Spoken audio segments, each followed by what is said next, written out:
All right, guys, it's time for the Next Level Guy Show, a men's interview, interest, and improvement-focused podcast featuring interviews with the greats from all industries to help you better your life. Each week, a new episode features an interview with one of the greats, covering all aspects of their story, from life hacks to tips and protocols that have allowed them to live life on the next level. We then highlight concrete action steps that you can use to improve your life.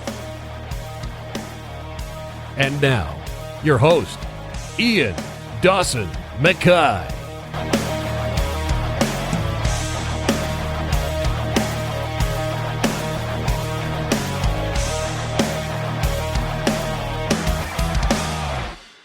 And today's guest is Sam LaCrosse. He identifies himself as a nobody. He hasn't done anything amazing, he's not extraordinary or impressive. He doesn't even have a Wikipedia entry. He's just an ordinary guy from Cleveland, Ohio, who now lives an ordinary life in Austin, Texas. But if you want to check him out, he's the author of Value Economics, The Study of Identity. He writes blogs on dontreadthisblog.com and hosts Don't Listen to This podcast. Sam is the CEO and founder of Don't Do This, LLC, a company that makes no money. He's also a board member of thrivelivingcorporation and an ambassador for RallyCap Sports. A quick side note, I have a number of great affiliate deals with some special companies that I'd like to promote to my readers.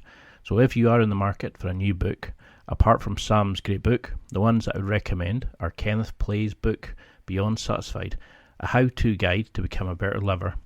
There's also James Clear's fantastic Atomic Habits, which is available in paperback and on Audible, which will show you how to make great habits and break those that are holding you back.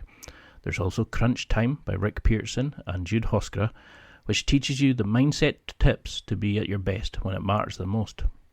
For our links to these and the other products and services I highly recommend you check out, please go to www.nextlevelguy.com/affiliates or click on the Affiliates and Resources button on the red ribbon at the top of the website.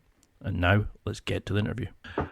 Well, thank you so much for coming on. It's an absolute pleasure to have a new author, a star author who's now going to be blowing up the charts. But for people who maybe don't recognize your name, could you give a quick introduction? You've got an amazing bio, but how do you describe who you are? Yeah, well, thanks for having me on, Ian. I really appreciate it. And I think that the bio does tell all, so maybe we can leave some of that for later. But basically, my name is Sam LaCrosse. I just turned 25 years old. I'm from Cleveland, Ohio, and up in Northeast Ohio. I went to school in Columbus, Ohio, the state capital, moved out to Boston for a year, lived in Florida for a bit, lived in Pittsburgh for a bit, lived all around the place. And I've been in Austin, Texas, where I'm currently broadcasting from right now, for around 18 months. And so I plan on being here for the foreseeable future. But yeah, just kind of, I am an author, just released my first book in June of this year, a podcaster, a blogger, and a bunch of other different things. My LinkedIn bio is quite literally, I do lots of stuff. So I do lots of stuff. And that is kind of how all the things kind of come together. But yeah. No, it's a good way to describe yourself. I mean, a lot of people are, they describe themselves as, I do this job, I do that, I am gay, I am this or that. Is that what the inspiration for writing the book, that people's identity, they've kind of lost track of who they are as a person? Was there another inspiration for starting the book? That was part of it, for sure. So I like to tell the story of the origin of the book in two parts. So the first book was basically on the the first part, I should say, was based on the value economics portion. And the value economics portion was basically just the genesis of a conversation I had with my mother. I remember in summer of 2019, we were kind of having a generalized conversation about the origin, or not really the origin of, but just about belief in general. And then my mom kind of threw out a comment about my generation. I'm part of Gen Z. Obviously, I'm only 25. And she also threw out a comment about my generation and said, you guys really just kind of don't believe in much at all. And I was kind of saying like, well, that was, okay, like, is that true? It was kind of, I would say harsh a little bit, but, is it true? Mm-hmm. And I thought there was some merit to that. And so then I kind of had a thought in my head about kind of, okay, we don't really value anything. We really don't do a lot of stuff. And then I kind of said in my head, the more you value something, the more you'll sacrifice to get that something, the less you'll value something, the less you sacrifice to get that something. And just kind of threw it in the back of my brain, didn't really think about it for another about 6 months. And so a couple months later, it was right before COVID. So, winter, fall of 2020. And so right before everything closed down. And I was in my mandatory economics class in college that I had to take. I had to take an advanced economics course to graduate. I was a finance major. You had to take one of those things. And then I was in the back of the room, kind of just dicking around with some of my friends and doing everything else, being typical senioritis seniors in last semester of college.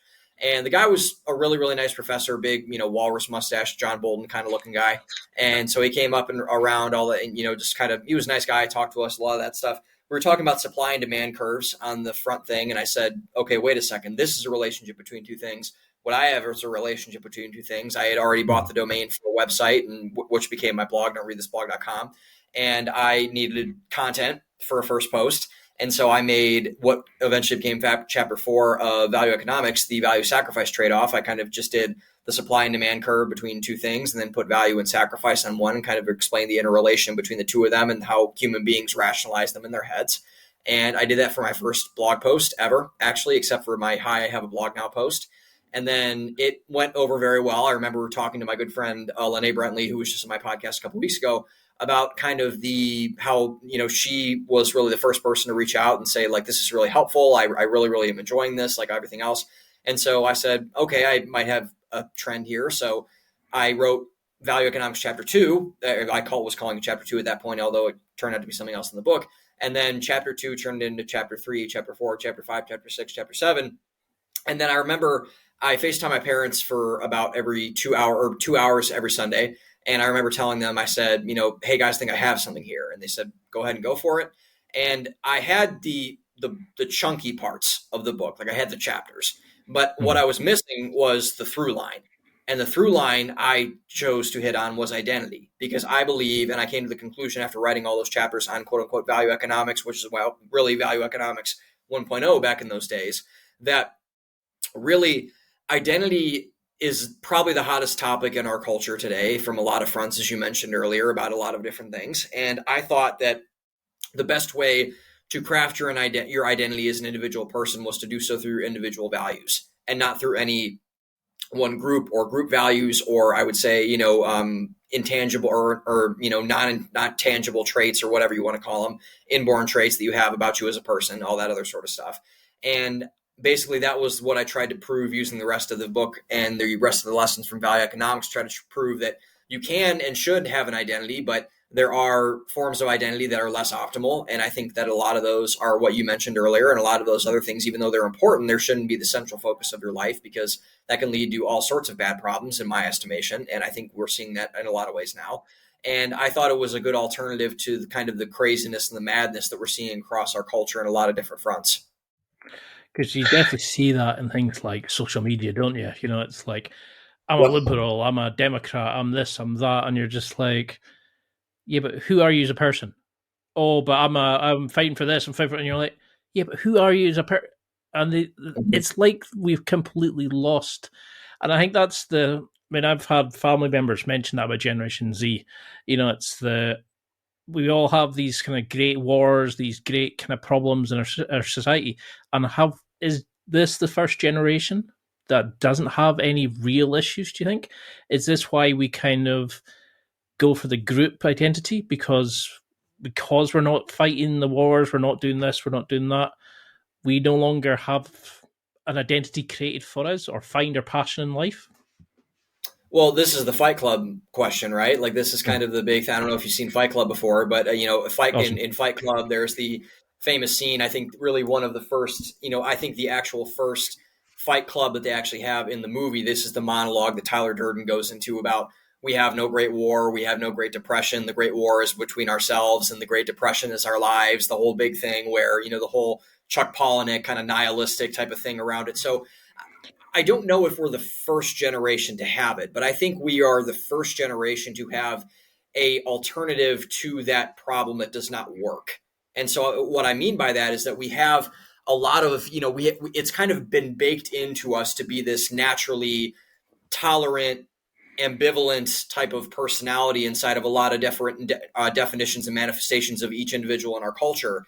And we really don't have a common enemy because everyone has gotten so splintered from a lot of things. And I'm not suggesting that we go into another great war or Great Depression. But if we have this splintered idea of what we find holding us together and what we find holding our identities together, then we are going to really, really struggle to find what binds us together, both as an individual person and as groups. And I think the big problem and the big, I would say, opportunity a lot of other malicious people had was the pandemic and all that arose within the pandemic. And that was supposed to be our World War II. That was supposed to be our 9/11. That was supposed to be our, whatever, Cuban Missile Crisis, whatever it was against the Soviet Union. And I can say, I think a lot of people can say almost 2.5 years removed from the onset of it in March of 2020, that we did not rise to the occasion. We sunk further into the mire in a lot of different ways. And we really kind of, for lack of a better term, fucked that up.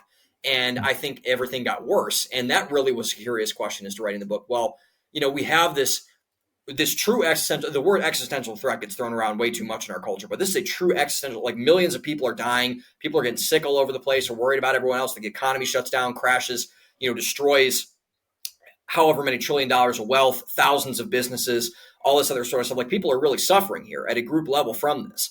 And this was supposed to be our opportunity to rise to the occasion and say, we are going to rise above this. We're going to come together. We're going to do all this other stuff. And it just turned into the nastiness of human nature manifest across the entire world, and particularly in America, who leads the world both in culture and in economics and in a bunch of other different things. And I think that was a big factor in when I was writing everything. I didn't really talk too much about COVID in my book. It's not really, and it's not a political book, I would say, but a lot of people have taken it in political context because identity is so woven into our politics right now, which is very, very interesting. And, I intended the book to be, I've used this analogy a lot recently. I intended the book to be the baseball that's thrown through a kitchen window. So basically, you take a baseball, you throw it through a kitchen window, glass shards go everywhere, and you have different conversations about different things. And I think I succeeded in that. And not one shard looks the same, not one shard is the same size, same topic, same whatever. And so a lot of people have had very, very different reactions to what I've written. And that's very, very good in my estimation. That's what I wanted to happen, because I think it's more interesting to write about it that way. But I think the question of politics, and I don't talk a lot about politics inside of the book, but the question of politics is a really, really interesting one, because a lot of people have found values through political, cultural issues, social issues, whatever you have in the day, which all got exacerbated during COVID and during the summer of the Black Lives Matter protests and riots, the George Floyd stuff, everything going on, the January 6th stuff, all that other type of, and all those things going on across the world, whether that be in Europe, in the Great Reset, everything else that kind of does everything over there, all that sort of thing. And so it was a very, very interesting time to write a book about identity, because I think, the crux of the whole identity issue really kind of apex throughout the last, I would say, 2.5 years or so. Because that was something I definitely noticed during COVID, was how little people wanted to change. Everybody kind of bunkered down into their very preset conditions, their beliefs.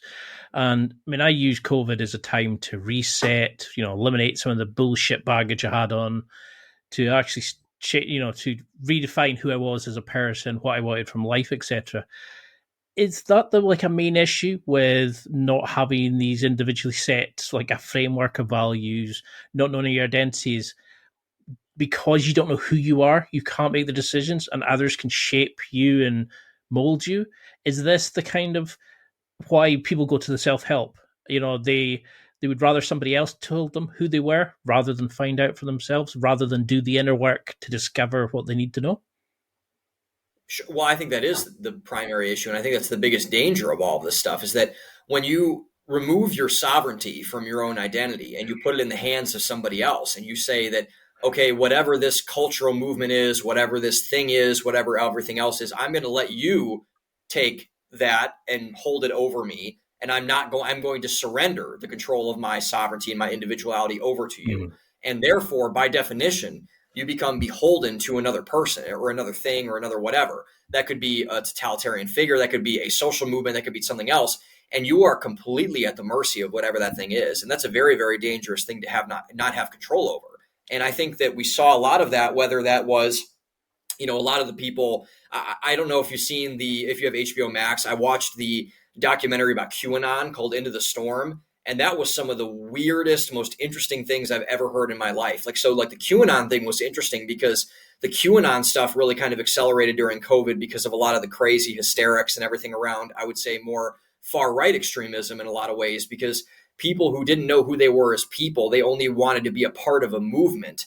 Those are the people that ended up, donning Viking hats and, zip lining into Nancy Pelosi's office and, trying to kill the woman. And then on the opposite side, you had the people that bought into the far left narrative and the people that really bought into I am going to be a part of the catalyst that totally overthrows the American establishment, like cultural Marxism, the whole other type of thing. And those are the people that were chucking Molotov cocktails into cupcake shops in downtown Minneapolis. And so that was kind of the really bifurcation of both of those across the ideological fronts. And it was strange because those things can get so perverted and so perverse, because you see the leaders of those movements, they say one thing, they talk out of both sides of their mouth, and they basically wield people as weapons. And that's a very, very dehumanizing thing to experience and to watch from afar. You see people who are individual people and who have lives and families and should be so much more than just a pawn in the overall machine. And then you see all of this stuff going on, and you see what people can be reduced to in a lot of ways. And that's very, very frightening, because people are by scientific definition, the most valuable thing on the face of the earth. And I did the math in my book at the end of the last chapter. And when you are able to minimize even something as valuable as human life, that is a very, very scary proposition. And that is what happens in the abstract. We've seen this with every totalitarian failure, whether that is communism or fascism or whatever it is. They all collapse into nothing, and they all cause unbelievable suffering, much more in the fallout than on the come up. And, that never has failed in either any way it's been tried. And the result of that and the genesis of that is the sacrificing of the individual identity for that of the group identity, whatever it might be. And so that is what awaits us. That is an undeniable fact from what I can tell, from looking at history, from looking at human nature, from looking at everything. That is what will happen if this continues to happen. And we're seeing small manifestations of it now, but they're going to get much, much, much larger if they continue to increase in the way that they are. So say if somebody's listening and thinking, well, I don't mind being a pawn in the, like in a global network, this cog of manufacturing, etc. Like you get these people, you say, oh, hi, and they say, oh, I am Tom. You go, oh, what do you do, etc. And they'll say, oh, I work in a bank. That's as far as they've ever kind of identified themselves. What's the issue with that? I mean, do you think that it creates these sort of negative emotions, like people turning to drink, drugs, masturbation, porn, to kind of almost to have an outlet to get rid of that feeling of that they know there's more to life? Is that the danger to this, that we are led into a society of wants rather than needs? We're kind of pushed into impressing the Joneses down the street rather than what we can create in the world and what we can give back to others. I think it's a huge component of it. And I actually talk about it in chapter 2 of my book about I call it keeping up with the Joneses syndrome. So KUTS syndrome. And I think that the commercial aspect of it and the job aspect of it is very, very interesting. That is one thing. I was more focused on the more existential questions about identity. But I think, what we've seen in the last, and I actually gotten pretty hot water from some people over this recently, was because I made a comment about the Great Resignation and quiet quitting that a lot of people didn't like. And I said basically all of the Great Resignation. I think the Great Resignation is bullshit. I think it's absolute bullshit on a lot of things. And mind you, I want to clarify this to something, because I think this is what a lot of people lost in the sauce. I am not a corporate shill. Like I work for a corporation in my day job, and I'm very, very grateful to give me employment and an opportunity to do this with you. But I am probably the most anti-big corporation person you will meet in a lot of different ways. I don't like big things. I don't like big government. I don't like big corporations. I don't like big networks of people. I don't like big things. I don't trust big things. I always think small is always better than big in most cases. And the problem that we are seeing now, and this is what I was getting into in all this stuff, is that companies have gotten into the purpose business. And that is a drastic mistake for them to do that, because it will do the same thing that they have done in almost every ideological movement in a lot of ways. And this is what we're seeing a lot with ESG standards and a lot of things around stakeholder capitalism and a bunch of different things that we're seeing that are really, really quite frightening in a lot of ways.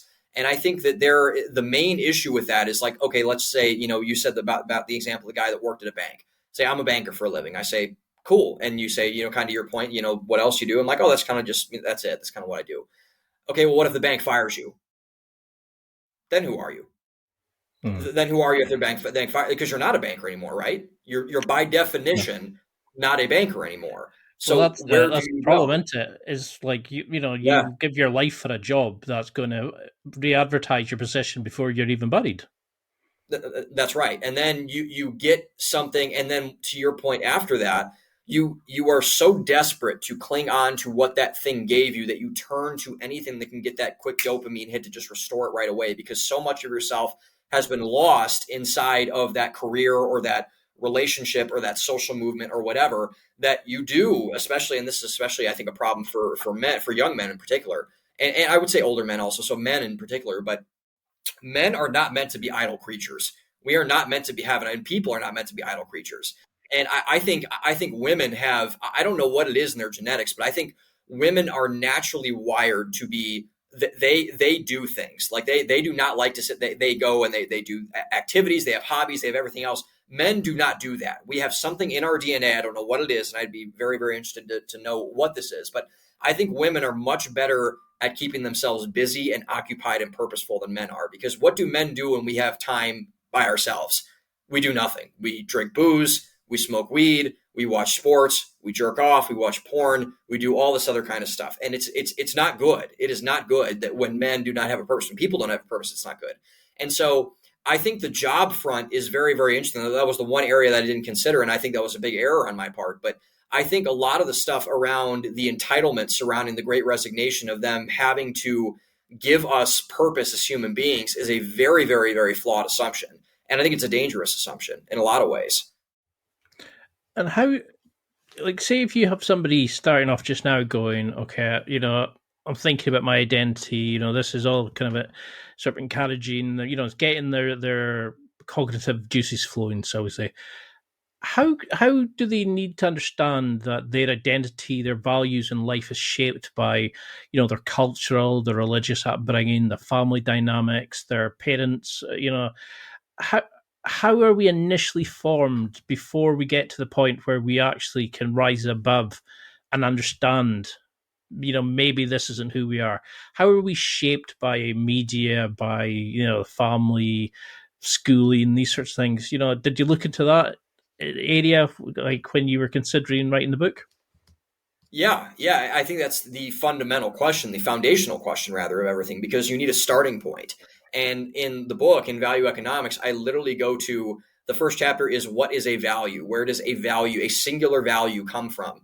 And so the economic principle I drew from that was the factors of production. So the factors of production, for our listeners who may or may not be aware, are traditionally land, labor, capital, and entrepreneurship. And you need those four things to successfully create an economic engine that then goes into an economy to interact with other economic actors. And so what I chose in order to find a value was basically the factors of value production. So those are your experiences, your actions, your discipline, and your self-awareness. So the first one, experiences to the land. You cannot have anything without that base root of everything else. You cannot have it by definition. And you need to have a starting point for how you view your world. So that is, to your point, your parents, your religious upbringing, if you had a religious upbringing at all, what you experienced as a child, your trauma, your pain, your joy, everything that kind of, shaped your worldview. But then, to also your point, your sovereignty has to kick in. And you need to say, okay, maybe I don't really get down with this as much as I should, or maybe I don't really agree with this, or maybe I do agree with this as much as I should.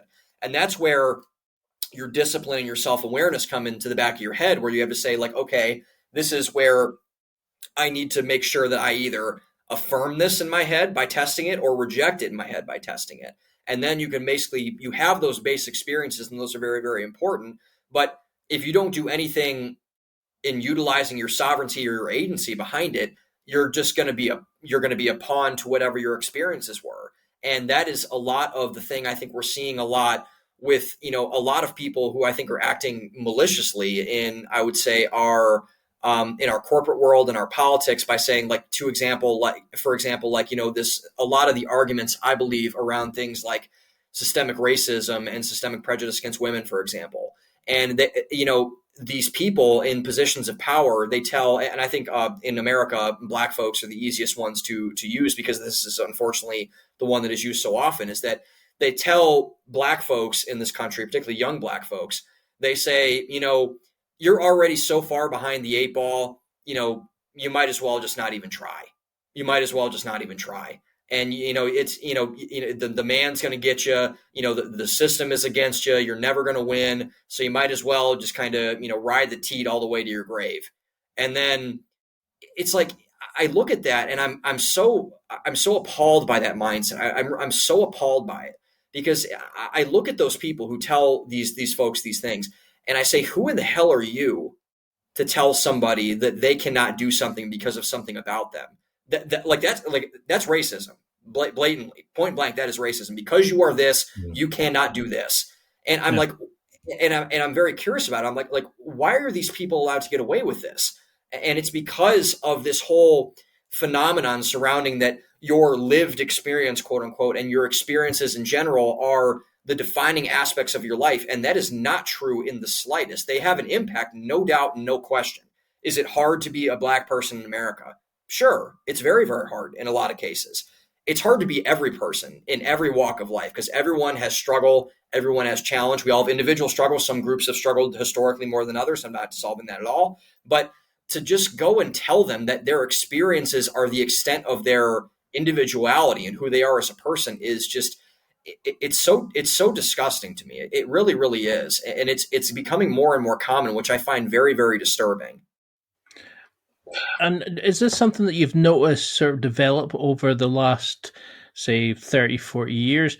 Is this always been something that kind of people in power especially use the concepts of values, of identity to kind of manipulate and control people and hope, that they don't know who they are? Because I notice, I work with PhD students, and a lot of students only kind of try to figure out who they are when they've moved away from their family, when they've maybe gone to a different country and things like that. They maybe start changing their parents, be a bit more sexually adventurous and things like that. Do you notice that over the last sort of 100 years that there is always that push to kind of control the mass people by control of the identity, the shaping of the narrative they want people to go? So I'm only 25, so I guess I can't say for sure, but from what I've observed, I definitely believe that's the case. And I'm actually almost done with my second book as we speak. And this is a big part of the second book. And I think basically what I'm looking at the trends that and if I kind of distilled this in my head, and I said, okay, if there was one trend, I know you're coming from across the pond over there, but in America, if I could define the last 60 years in America by one trend, what would it be? And the only logical conclusion that I could come to that would kind of affect the most areas in the most cases was the societal relaxation of old norms, the abandonment of tradition in a lot of ways. And this is reflected in very good things, I would say, in a lot of ways, by women entering the workforce and becoming more autonomous from men, from not being as shackled to men as they once were. The civil rights movement, people, I'm trying to think, gay rights, all these other things, transgender rights, all these other things, a lot of which have allowed people to live with more freedom, with more liberty than they had before. But that's also eroded a lot of the old sense of what gave people meaning. So I don't know if you know who Douglas Murray is. Douglas Murray is an English writer, an English author. And he's one of he's one of my favorite thinkers out there right now. And he has a really, really good answer to this. And he was asked, I think, by Lex Friedman most coherently on his podcast a couple months ago, Lex Friedman always asks people, what is the meaning of life at the end of every podcast? And Douglas Murray said, well, if you want to find meaning, the best place to look would probably be where people found it before. And I thought that was a very, very intelligent answer. And so if we erode all aspects of tradition in society, then by that definition, we erode all sources of meaning in society. And by definitions of meaning, what do I mean? By traditional gender roles, by the nuclear family, by religious institutions, by social institutions, by local community involvement, by local government, by a lot of other things which have been largely outsourced to the broader culture, which to the point of social media and the point of the news and a bunch of other things has been largely globalized. So that even that portion of our identities are being really broadcasted across the world and just kind of disappearing into one another, into this kind of, bizarre, utopianist, visionist type of thing where it's like, no one knows how to make sense of anything anymore when you go to that kind of abstraction. And I'm sorry to get really, philosophical at that point, but it's, but I think it makes I think that makes a lot of sense when I look at it. So I think that a lot of what's going around in the last 100 years has really caused a lot of this. And I think it's kind of just beginning to peak at this point because we're now so aware of everything going on that we really don't know what to do with it in a lot of senses. Because that's what I really liked about the book was, you actually identify that your writing isn't, you don't always want people to agree. They might completely disagree with what you're saying, but you want to open up people's, into discussion. You want to get them to look at these things and kind of figure out where they're coming from. You talk in the book about, true values get distorted in the pursuit of greater value. How are our values shaped, and how are they manipulated as we seek more in life? And, how do you find value is attributed to us, and how is it messed or controlled as we age if we don't take control of our own destiny, so to speak? Yeah. So that's a very interesting point. So I've been writing now, I would say professionally in my side or my other career as a writer. And this is one of the most interesting topics I think I've ever stumbled upon. I use the example of, in the book, I talked about the one time that I can remember on record that Alexandria Ocasio-Cortez and Tucker Carlson agreed on something, which has probably only happened that one time. I haven't really found anything else where it's been, something else in that nature. But I think the topic of excess is a very, very relevant one. And I think that that excess in a lot of ways has corrupted and corroded a lot of other people because we have removed all reference points, as I mentioned in my last point. So we don't know where to stop in many different ways. We're really, really pushing boundaries that we have never even had the audacity to push in any case before really this kind of came up in the broader culture. And I think that whole loss and that inherent greed that comes with that insatiable appetite for pushing and pushing and pushing and pushing, that can distort value because, when, like, let's just say you work with a lot of college students. So you work with a lot of students in terms of everything else. So I was a business student in college.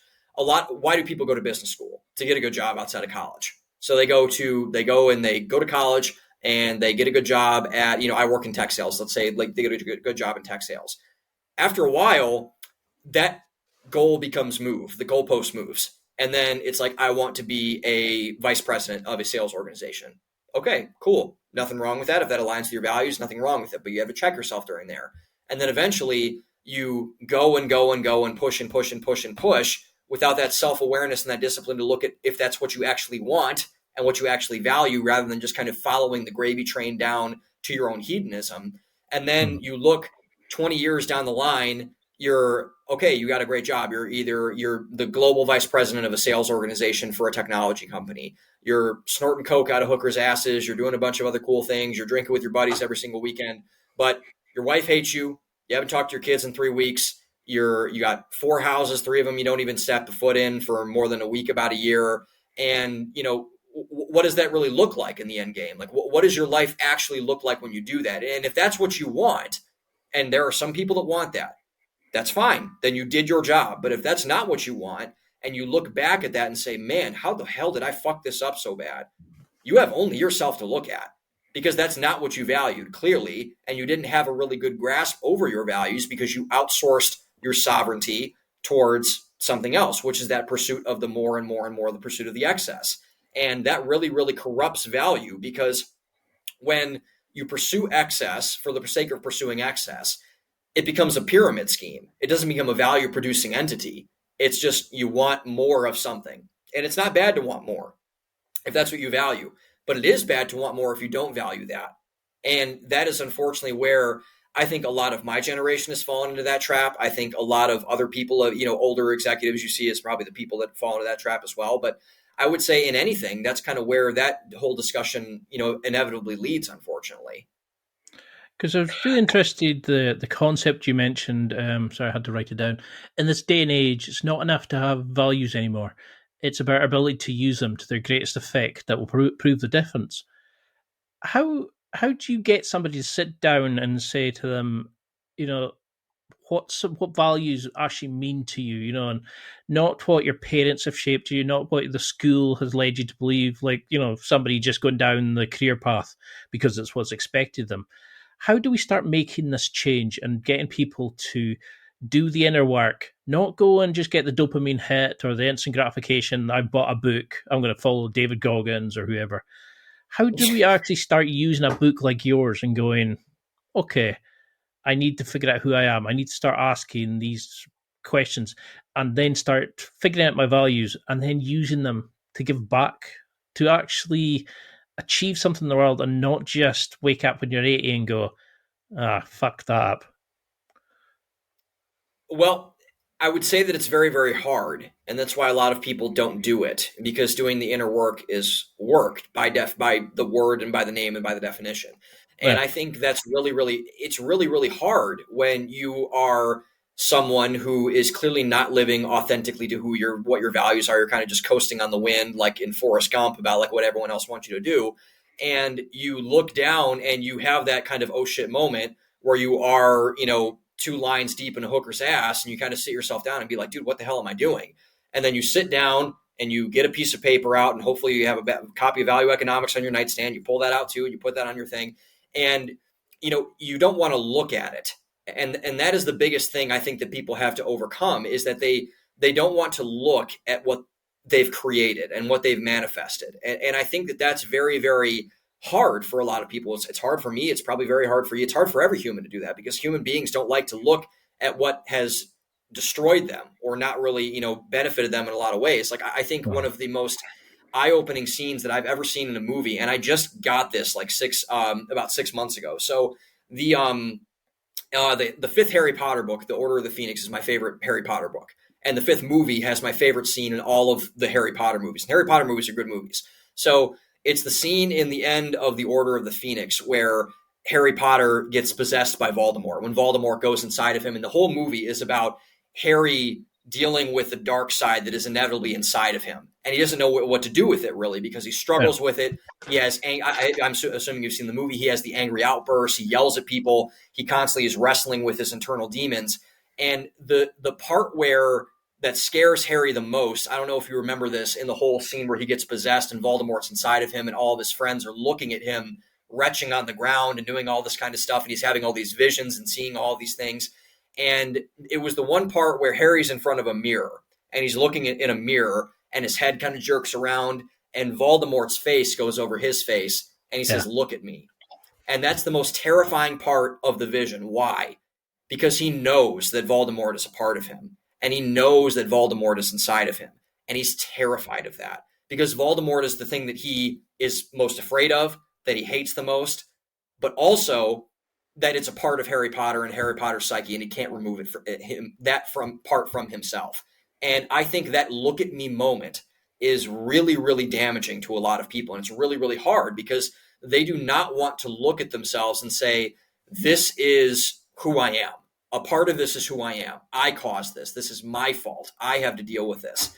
And so I think that is the biggest hurdle you have to get over. And so the natural question that relies from that next is, how do you get over that? And I would say you need to break it down bit by bit. You need to break it down little by little and say, okay, where did I go wrong here? What actually do I value? What are my actual values? How do I pivot away from those and towards this? How do I do all this stuff? And that's really, really hard work, particularly if you have based so much of your life on whatever hedonistic demons that has possessed it in a lot of ways. And I think it's very, very hard work, to your point, but it's work that must be done in order to live a life in accordance to your values. And if you don't want to do that, that's fine. But I would say living by a script of values is by far, and not just saying this because I wrote the book on values, but I think that I think that it's just a much better alternative to live than the opposite path is, from what I can tell. And I've lived both of them. I can only tell really from my experience, but I can see it in other people. And the people who live life by principle rather than life by impulse and instinct are much, much happier in multiple ways. No, it's a fantastic answer. I mean, I've like you, I've gone down both paths. I've kind of gone down the it's just expected. It's what friends are doing or it's what family expect of you. Whereas suddenly when you actually step back and go, God, I'm coming up to like 30, 40, 50, whatever it is, and you go, no, I haven't lived my life. I'm not living by my principles. I've done this just to keep a job, to keep a roof over my head. Is this where you mentioned about value and sacrifice, the link between the two, that you have to be willing to sacrifice to really to start making this change? How do people who, when you're bumping against the start of this, this kind of, okay, I want to start making an improvement, but there's a lot of pain between the comfort zone and actual change. How would you start getting somebody to start doing that work? Is it meditation? Is it writing? Is it asking yourself the questions? What kind of inner work are we discussing? And where does the concept of sacrifice come into this to truly make that deep level change? Mm-hmm. I would say that for each individual person, it can be different, but it all starts with the dialogue that you have with yourself. It's about what you tell yourself inside your own head. It's what goes on between the ears that matters the most. And I think that the biggest thing, so I dedicated my book to those who tell the truth. And I think that telling the truth and honesty is the way out of hell in a lot of ways. You can basically say that, the path to a good life is paved with the truth. In my estimation, that's the best answer I can come up with at that point.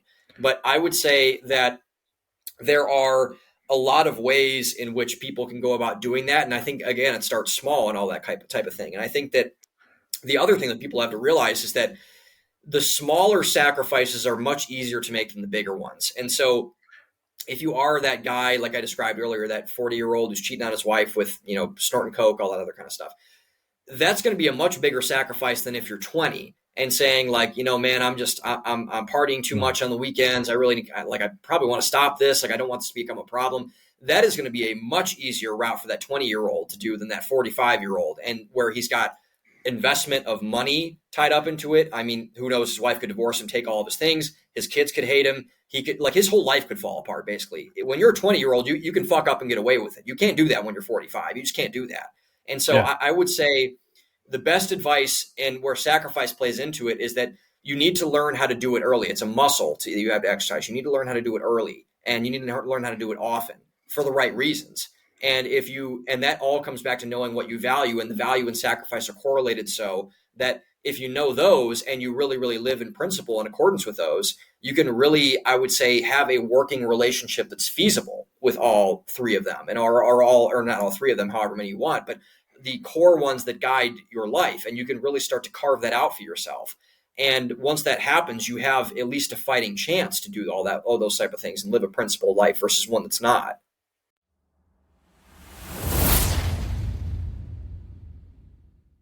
It's time for a quick break. There are millions of potential products to buy, so how do you know which ones are worth your hard-earned money? Simple. You go to nextlevelguy.com/affiliates and explore those that will transform and improve your life.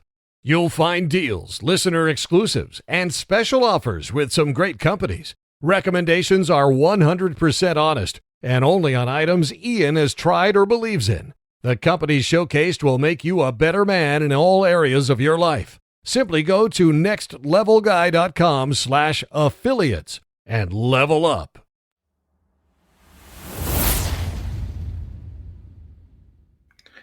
Because is this where you, in the book, you talk about, where is it? You need guiding principles to use those individual values to successfully interact with the world. So where do we find these guiding principles? If you are somebody who's going off and cheating on the wives, not dealing with your kids and things like that, how do we even start establishing these sort of principles? Is it just a good hard wake-up call? You need that moment in your life where you think enough's enough? or can this be done now to prevent such an event in somebody's life? Well, I think that's what happened to me. So, I mean, that's kind of what I know about a lot of stuff. That's kind of what happened to me. So, I was going to say that's kind of what my story ended up being. But, I think I split the book up into two parts. The first part is basically how to, like, what is a value, how to develop a value, how to develop a set of values and use that. And then the second part of the book was developed based on economic concepts about how to use the values in real life and use principles that are defined in the back part of the book. And I don't know if there are a lot of ways on how to do this. This is kind of what the self-help industry is made of. And I've unfortunately, I think, fallen into the lump of those. Hopefully mine is better. But I think that a lot of things surrounding the back half of the book are in a lot of ways, they are basically guiding principles that are at least valued, or I would say backed by some sort of scientific fact, which is economic. Economics is social science. So I use a lot of graphs and charts and theories and a bunch of other things. And I relate that to different concepts in your life and everything else and all that other sort of thing.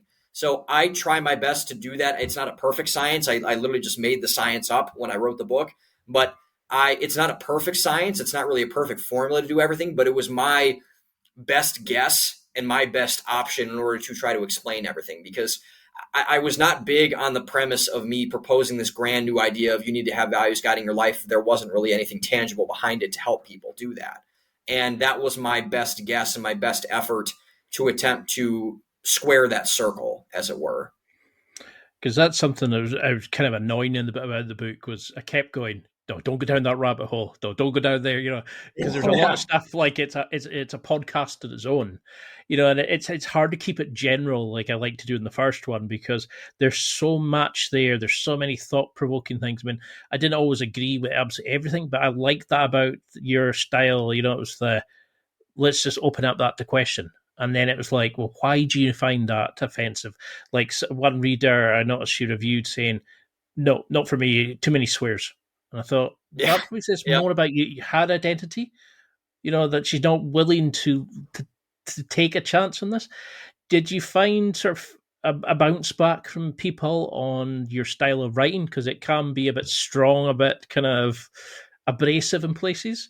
But I mean, that is your identity. That is how you're portraying yourself authentic. You're being you as a writer. Did you find that unusual? Did you get a knockback from people who were struggling with that kind of style of writing? Yeah, I absolutely did. And I think that there are layers to this question. And one big one that I wanted to do was that to my book's point, I'm a nobody. No one knows who I am, a bunch of other things. So I thought that when I started the blog back in 2020 and when I started writing the book, and whose writings are a lot derived from the blog, they've since been deleted, but they were on the blog on the first portion of it. I wanted to kind of just say, like, this is my shot. I'm going to shoot my shot here. And I'm going to try to make a effort to become differentiated in some way. And I naturally have a sailor mouth. Unfortunately, that is kind of the way that I write and the way that I talk. And I type like I talk, like a guy who I used to work for, a manager who's become a really good mentor of mine in my professional career. He basically said that to me, like I type like I talk. And I said, well, that's about as good of an answer as everybody as I can give to that answer. That's what I like. And it's authentically you. You're not playing a character. You are being you. And how many self-help books do you read and you go, they're a dick in real life, but they're portraying themselves as some savior? At least you put out work that deep down that from now to whenever, that is you. You're not somebody else. You're not playing a role or whatever. And I like that. And I mean, if somebody can't take a couple swears or, without coming back with constructive criticism, then they're not. It's just more about their identity more than you. But sorry, I interrupted you there. But no. I think that's a very crucial point. So I chapter 1 in my book, I dedicate, and this is actually very, very interesting because this is, like I said, the baseball through the window analogy. The conversations have gone all over the place with this. But the one thing that has been a really big sticking point to a lot of people was this subject of polarization. And I think polarization is a good thing, contradictory to what society tells us in a lot of ways. And I knew that once I put this out, a number of things could happen. I could have family members that were really, really offended by it and not want to associate with me. That happened. I could get nasty reviews on Amazon, on Goodreads, and whatever that could really, really harm my character when they don't know anything about me but the book. That happened.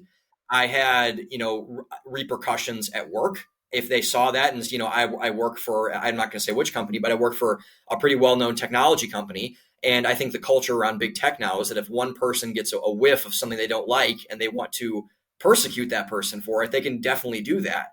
And so I said, basically the third leg of that, I could get fired from my job. Thankfully, that has not happened. They've actually been very, very supportive of my writing and everything else inside of it, which has been a very, very unique blessing that I don't think I could have had in a lot of other places. So I'm very, very grateful for those people for doing that. But I knew once I put this out that I was going to potentially injure myself in multiple ways.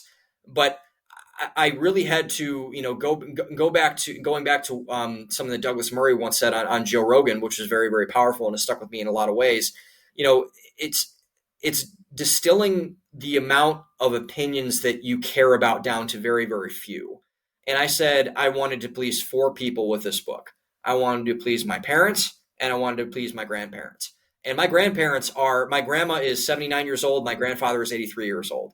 So they are older people, and they're pretty rich. And I mean, you want to talk about people that are in their values.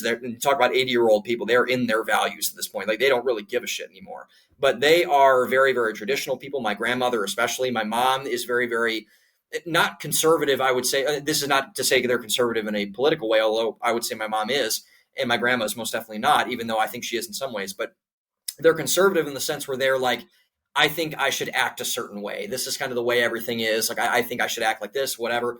So, but I will never, I remember my mom, I sent her over the ebook, or she bought the ebook and she was reading it on her iPhone.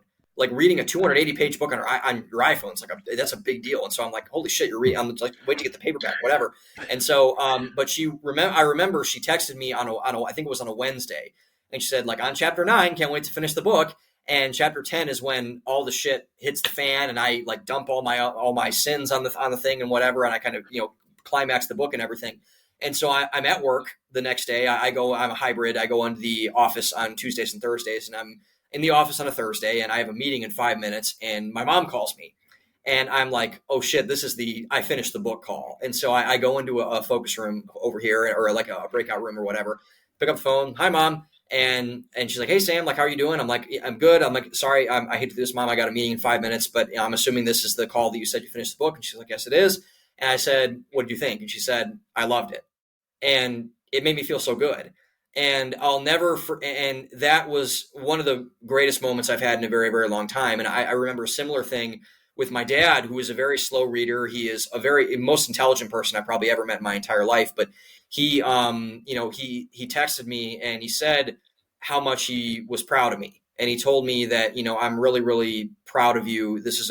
I think a lot of people need this. I think this is a fantastic book. I learned a lot from it. And I really admire you for being vulnerable and for being brave and putting this out there. And I get emotional thinking about both of those things, because I look up to I did not look up to anybody growing up other than those. And my grandparents said something very similar, by the way. My grandma, she's like, you can probably do without the cursing next time, but I really, really loved it. And, yep. and my grandpa, who is not a reader at all, is trying to work his way through it now. And so, but he agrees with a lot of the stuff my grandma told him and my parents told him. And I said, I get emotional thinking about it, because I've distilled my opinions down of people that matter so much that, everyone else is great. Like, I mean, I have a couple friends who are, my best friend right now is currently reading it. And she said it's like literally the best book she's ever read. And she said that, and she meant it. And that made me feel great. But, I get emotional thinking about it, because like, I never wanted to grow up and be a famous celebrity, a famous actor, a famous, whatever. I never had role models like that. My role models were always my parents and my grandparents. And I said that if I can go and I can be in a place one day where they're on their deathbeds and they say that nothing else, but they say that they're proud of me, that'll be enough. That'll be enough. I don't care if they think that, I don't care if I'm the CEO of my company. I don't care if I make $1 million. I don't care if I'm poor. I really don't give a shit about any of that kind of stuff. What I care about is the approval from people who I admire and who I respect. And those are the 4 people that I admire and respect the most by a wide margin in multiple ways. And I'm not discounting all the other great relationships I have, because thankfully I'm very, very blessed to have other family members, other friends that are very, very important to me in my life. But if I had to put a top tier, those 4 would be in it. And so I did get a lot of pushback and a lot of negatives from family members and from friends and from people at work and from people at, everything else, because they didn't, agree with my style, whatever the hell that means. But, I got the approval from the people that I wanted the approval from. And that, I could care less about what some Karen type lady says to me on Amazon. Like, I don't give a shit. I really don't. No, it's a great answer.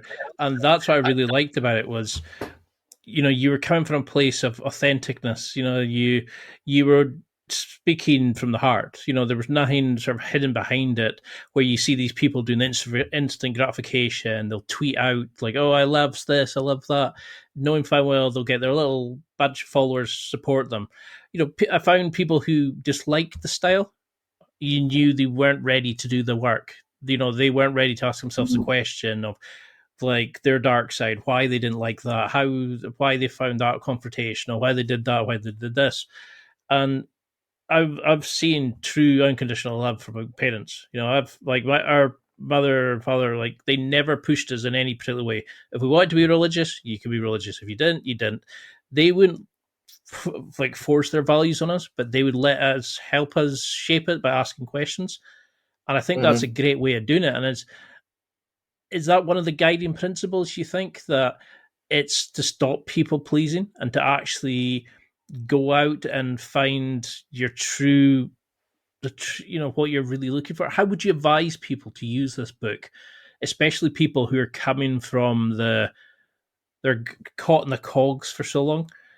Is it just reading it and then finding what resonates and just letting it kind of go from one cog to the next in their kind of self-discovery? I would say it's that. And I would also say that the moment you stop a lot of your people pleasing is the moment you start living to your values. And I think that the other thing is, like, because if you're beholden to someone else's set of values, then you're naturally going to want to please those things. But if you're beholden to your own values, you want to please your own values. And that's a very, very different conversation to have. So I would say, just for anyone who is curious about it or who wants to really look into it, I would say the biggest thing is give it a chance. It's not that expensive. I lowered the price a couple days ago. It's not that, it's not that expensive. And so I would say, give it a chance, reach out to me. I'm more than happy to talk about it. I've been very, very blessed and very fortunate to have conversations with so many wonderful people who, by the way, I don't think I've had conversations with people who agree with almost everything that I say and people who I would have nothing in common with in real life. But we've had a remarkable set of discussions about a lot of different things. And so I think that is proof of concept enough where people can say that they are, that this can relate to them, even if they can't relate to me. Like me, I'm, 6'2", 180 pound or 190 pound Neanderthal who is only really good at lifting weights and punching. I box 3 days a week, only really good at lifting weights, punching things. I'm not really that skilled. I'm not talented in many ways. I'm not very special in a lot of other ways. So if someone like me can write this book and a lot of people who have really, really good gifts and strengths and talents can relate to it, then I think it's a very, very wide spectrum of people who can absorb the things that I say, hopefully, and they can apply it to themselves in a way that they can see fit to themselves and their values. Because you mean at the start you mentioned about Chris Farley, how he goes from being like a comedian on his own terms to kind of becoming like a shell of himself. Like he becomes like almost like a character of what he thinks he should be. Who do you think are, because there's a lot of different examples throughout the book. I'm trying to avoid like name too many, but who would you say are great examples of people who live by their true values, who are very strong with their identity, who act very authentic? Obviously apart from yourself, but who are people who kind of are great examples that people can look at as role models, not follow them, but use their style of thinking or their way of acting in their own life?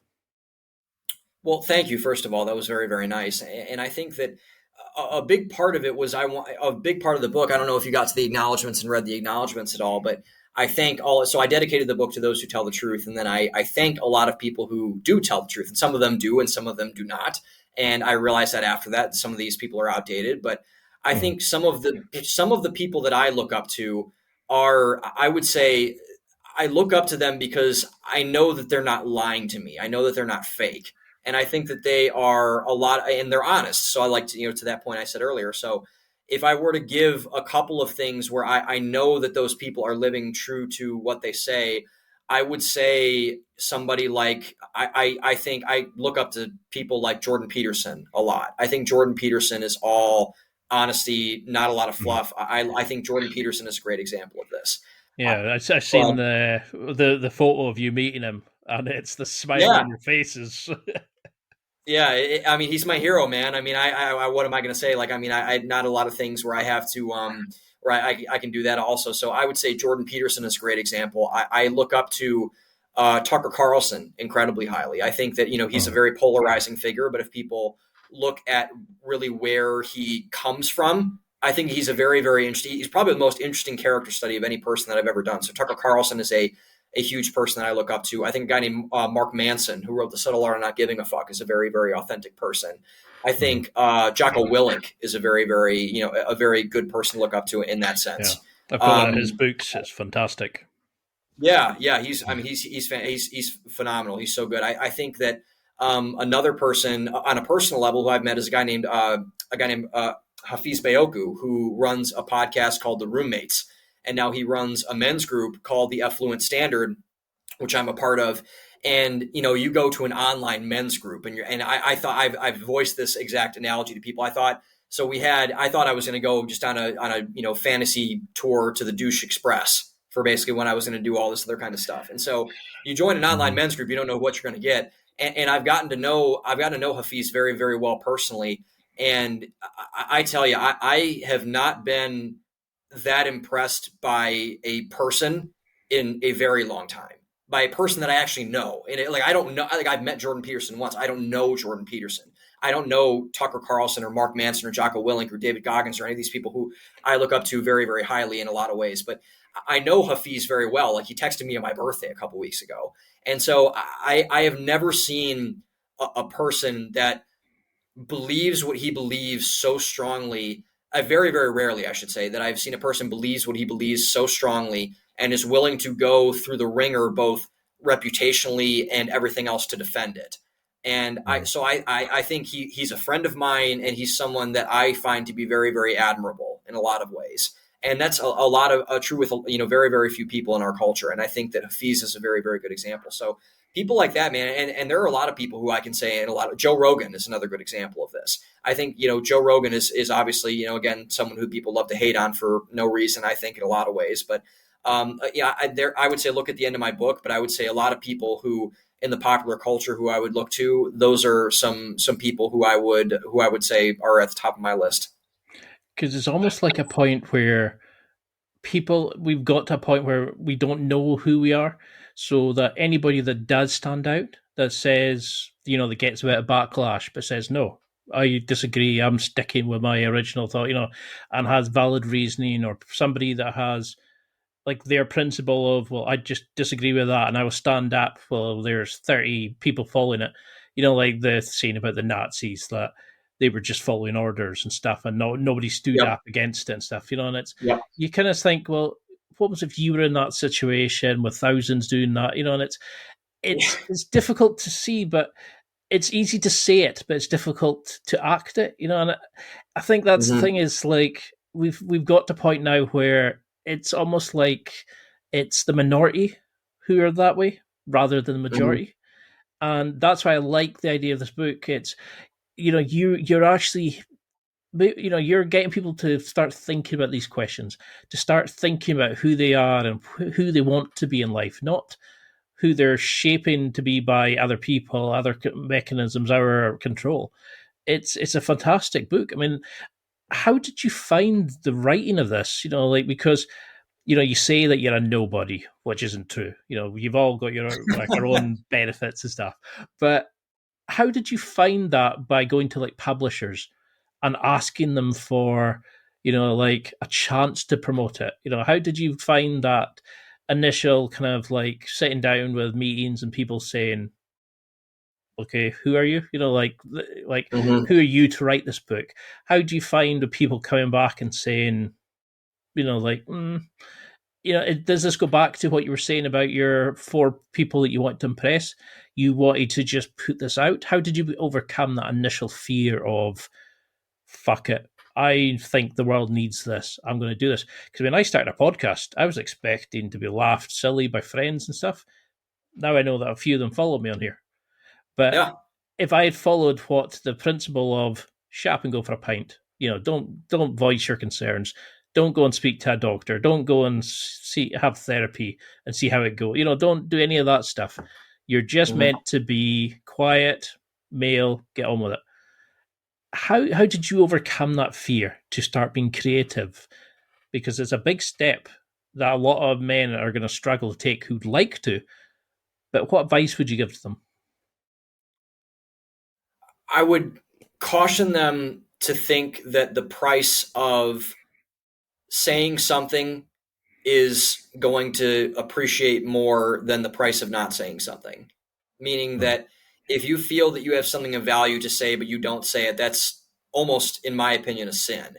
And I think that as people, and particularly as men, and men have a nature throughout history where we are the expeditioners, right? We're the voyagers, we're the pioneers, the people that go out and we explore the oceans and we conquer the lands and we do all these other things. I'm not saying that women can't do that now, but that's traditionally what men have done. That is the purpose of men, is to forge into the unknown and bring treasure back with them. And if you don't start that for yourself, and you don't have to write a book, you don't have to start a podcast, you don't got to do whatever, but go out and live your damn life. Like answer the Joseph Campbell thing, where the hero's journey, that is a real thing. That is a very, very human thing. And there is a reason why I think that Joseph Campbell is one of the most influential thinkers in the history of the world, is because he was so effectively able to summarize the depth and the unilateral utility of the human condition, and I think particularly the male human condition, but the human condition in general, into one work, The Man with a Thousand Faces. And he was able to birth out a sense of really, really, established and creative forces in a lot of other people. So I would say to any person that's listening to this, I would say the price of not doing what you know that you are capable of doing is much higher than doing it and being laughed at or not getting everything else. Like for me, for example. So you asked kind of about my publishing process. I went to one publisher. So shout out to David Goggins. I went through David Goggins as publisher, but Cool. yeah. So yeah. So it was really, really cool. But the flip side of that is that I had to pay for it. I had to pay a lot for it. Like 2 weeks ago, I was, I'm swamped in credit card debt. I am, I was overdrawing my bank account every week for like 2 months. I was, basically $6,000 in the hole. I got a late notification of my rent a couple times. I remember the first moment it got real was that I was with my men's group actually in a conference in Phoenix, Arizona at the beginning of October. And I was in the airport after the weekend, one of the greatest, most influential weekends of my life, probably. And I'm in the airport and I'm hungry and I'm just like, I'm done. I'm tired. I want a fucking cheeseburger. So I go into the airport and I go into the restaurant and I want a shitty airport burger. I want to go and I want to listen to a podcast. I want to zone out and get home and do whatever. And I go and I get the shitty airport burger, and it's a shitty airport burger and whatever, but I'm eating. I'm getting sustenance in my body. And so I'm eating the meal, everything else. It's, great, whatever. I have my AirPods in. I don't want to talk to anybody. I'm just going to do everything else. I'm like, hey man, like just give me the check. And he's like, sure, man, go ahead. And so I put my credit card down and I slide it over to him. And he's like, hey man, this doesn't work. I need something else. And I'm like, what? He's like, and it's my debit card, by the way. It's not a credit card. I can't like run out of everything else. And so I try another card, put it down on the tray, slide it over to him. Hey man, this doesn't work. Give me another one. And put another one down, slide it over to him. And thankfully this one works. But that was my first like, oh shit moment where I was like, this might sink me. like it might sink me. Like I might get into serious trouble here. And thankfully I was able to move some things around. But, I was thinking about that, and I had a conversation with my dad about it like 3 weeks ago. I got pretty low about it because my book is not sold particularly well. There are people obviously that dislike it, and they can see it all over. It's on the internet. People can see all that other kind of stuff, whatever. And, I'm like, I got to a point where I asked myself, I'm like, was this even worth it?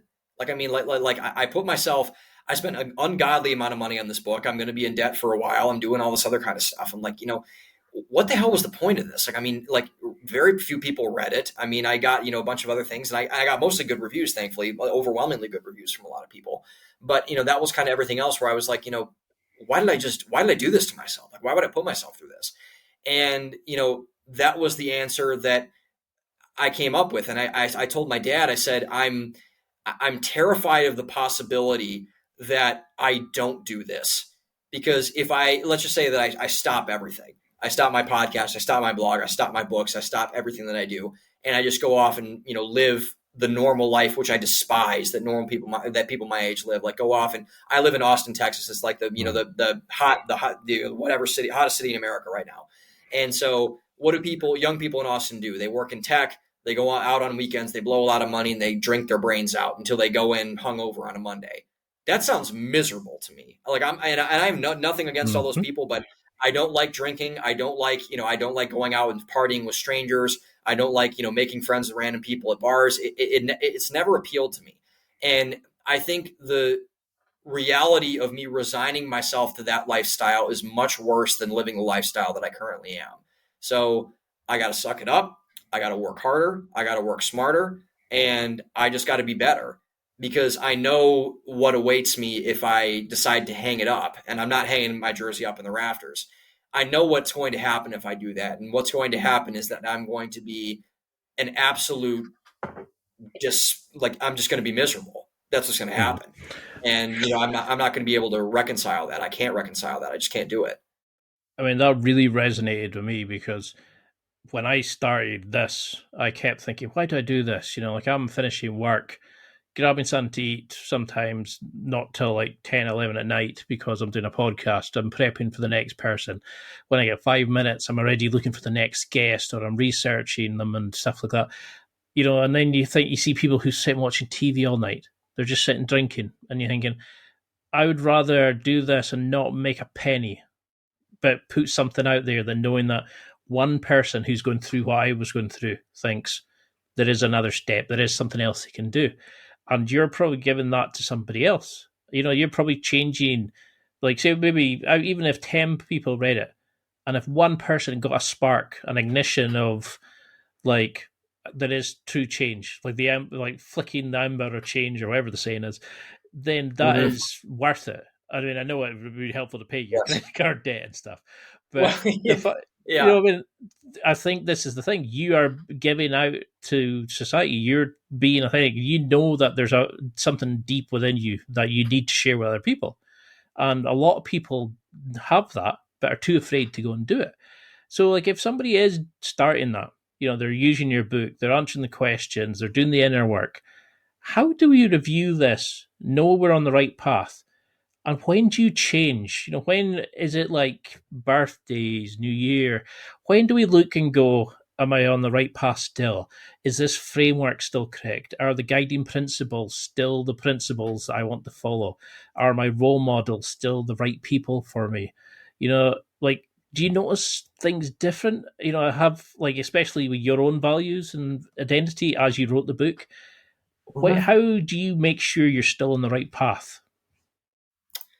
That's a good question. And I think that I argue in the book that the most important value a person can possess is self-awareness. And there's a reason why it's the last factor in Factors of Value Production, because it's constant evaluation of yourself and your values. And I think that in doing a lot of those things and being very self-aware, you can make change more effectively and more quickly than other people can. Because if you're really in tune with yourself and what you really want and what your values are, you can make a change. And I think that one thing I've prided myself on is my media company is involved over almost 3 years now, is that I've never done the same thing twice. with my material. I've never done the same thing twice with my in terms of how I run my business. It's always evolved. Like I was just writing blogs in 2020. I got great advice from a close friend of mine who's been on my podcast, Pete Stamatis, and said, Sam, these are great, but they're really long. I would really like to listen to them. I'm like, done. I'll make a podcast. So I made a podcast second year. Two, I was, after that, I was like, I'm sick of people only listening to me. So I want to bring guests on. So I brought guests on. And now I'm going to get into video content. And I'm going to upgrade my cameras. I'm going to do a bunch of other things. And I have the second book coming out. And I had this book come out last year. Mm-hmm. And so I have a bunch of other things. So I think that it's knowing both when you're getting things right and when you're getting things wrong. And I think that both of them are equally important because you need to know what you're doing well so you can keep providing the value where value is to be provided. And also you need to know where you're doing things wrong because when you are getting things wrong, you need to fix those things and see what you can do to further the value you've already created. And I think that all of that stems from a just almost ubiquitous layer of self-awareness that descends over everything in a lot of ways. So I think that is where that is coming from. And I think that if I were to stress that everyone pick up another value or one universal value, I would say it's going to be self-awareness. And I wouldn't say that it's probably anything close to that. I would say that's probably the one universal value that I would say that everyone can be created from. Because I definitely notice like growth as I go along with this. I notice like when I look back at the interviews I did to how I think about things now, how I, maybe confrontational at work when it needs to be now, when I don't shy away from things, I notice just what a change in me.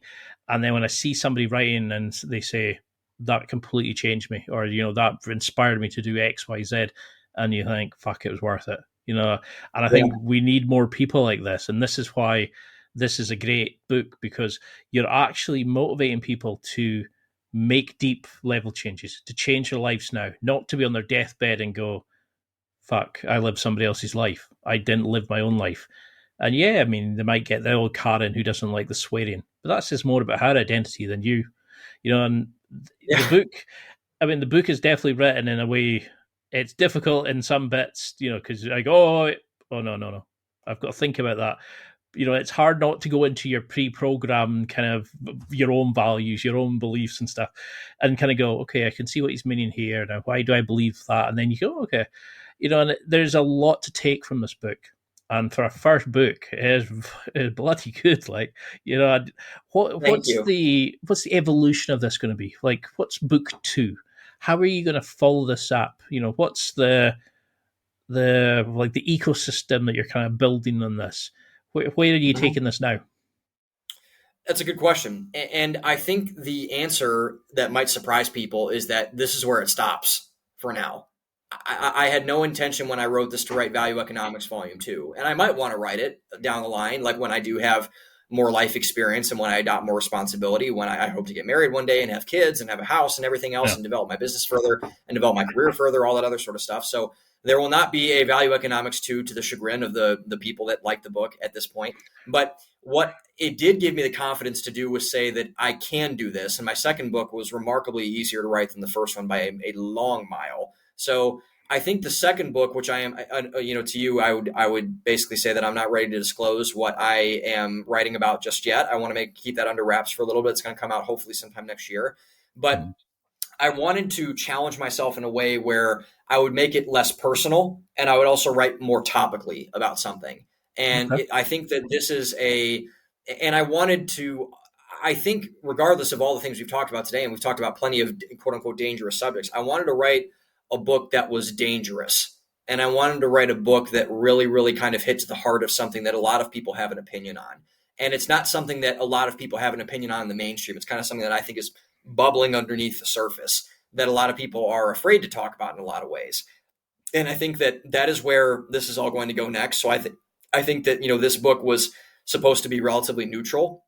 And I think I accomplished that because people are taking it in a lot of different ways. I think there are going to be 2 schools of thought on this next book, which I'm looking forward to. And I think that that's going to be everything else. But I've also thought recently, and I think I'm going to eventually do this, I want to do, so the book is kind of framed in the context of it being a textbook. So value economics, it's kind of like, a textbooky type of thing.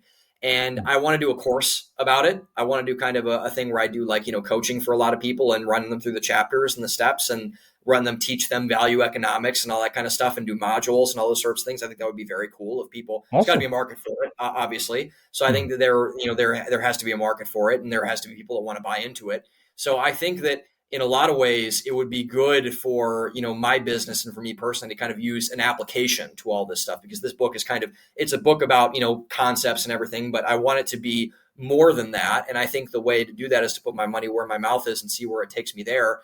So I think that the podcast is going to, but don't listen to this podcast. It's my podcast. My podcast is going to be, continue to go as is. I'm going to expand the number of interviews I do. I'm going to travel for a lot of them, which is going to be super fun.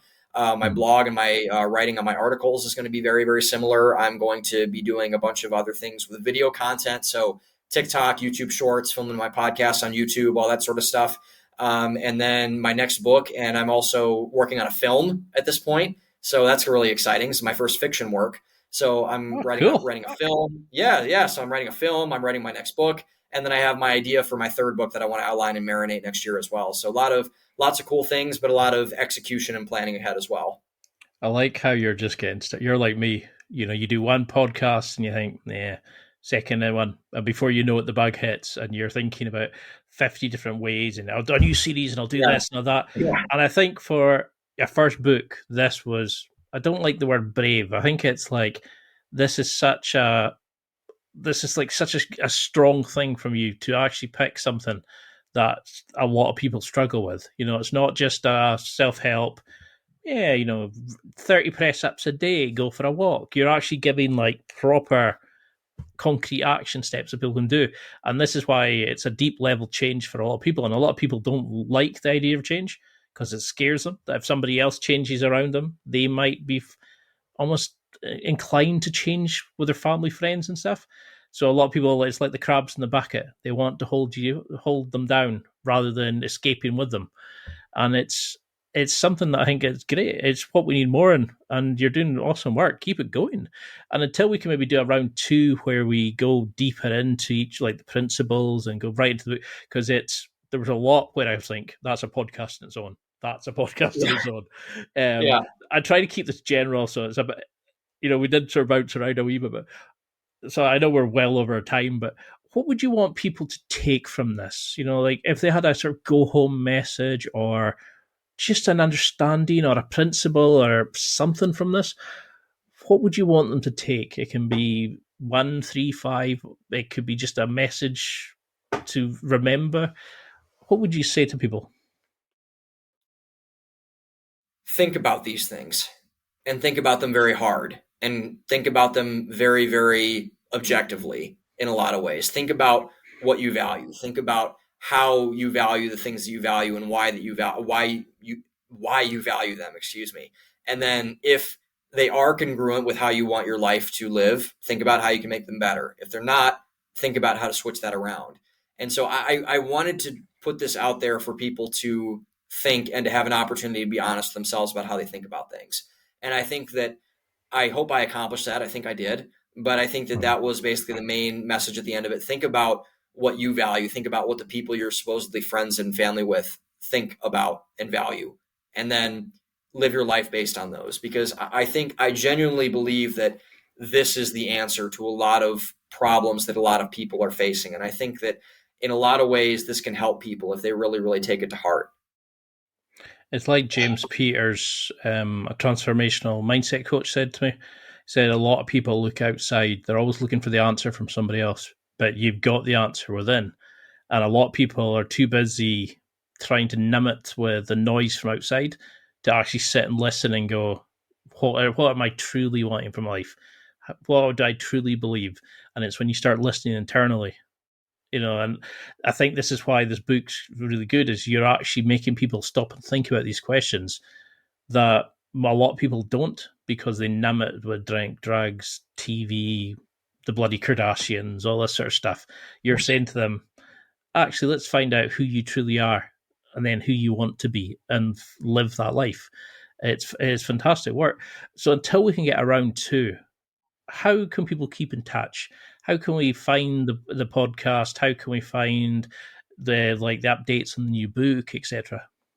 So the book is Value Economics, The Study of Identity. It is two-time #1 bestseller on Amazon, available on Amazon, Barnes & Noble, wherever you can find books online in big box online bookstores. My name is Sam LaCrosse, LaCrosse. I'm on LinkedIn, which is basically my name, Instagram and TikTok at RealSamLax, RealSamLax.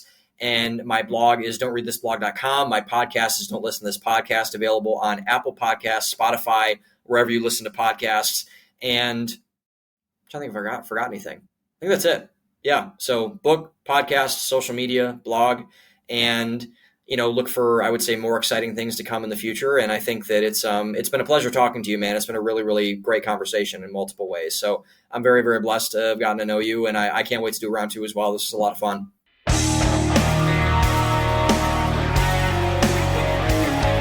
Well, that's it for another week. And thank you for listening. It's now time to take what you've learned and use it to develop and enhance your life with the key points mentioned.